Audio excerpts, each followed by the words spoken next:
Chapter 45. The beam of the flashlight was directed away from Stanley's eyes and onto Zero, who was sitting on his knees. The suitcase was on his lap. Mr. Pendanski was holding the flashlight. Mr. Sturt stood next to him with his gun drawn and pointed in the same direction. Mr. Sturt was barefooted, bare-chested, wearing only his pajama bottoms. The woman moved toward Zero. She was also in her bedclothes, wearing an extra-long T-shirt. Unlike Mr. Sturt, however, she had on her boots. Mr. Pendanski was the only one fully dressed. Perhaps he'd been on guard day. Off in the distance, Stanley could see two more flashlights bobbing toward them in the darkness. He felt helpless in the hole. "You boys arrived just in the nick," the warden started to say. She stopped talking and she stopped walking, then she slowly backed away. A lizard had crawled up on top of the suitcase. Its big red eyes glowed in the beam of the flashlight. Its mouth was open, and Stanley could see its white tongue moving in and out between its black teeth. Zero sat as still as a statue. The second lizard crawled up over the side of the suitcase and stopped less than an inch away from Zero's little finger.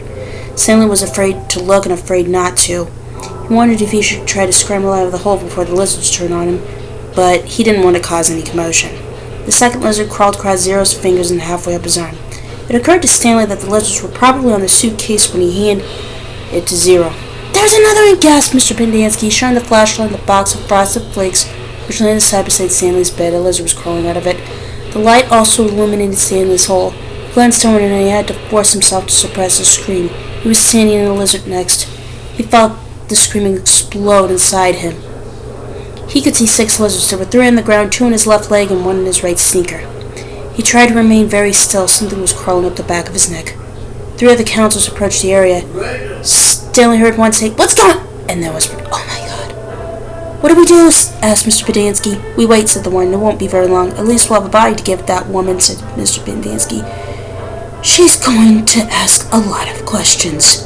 And this time she'll have the AG with her.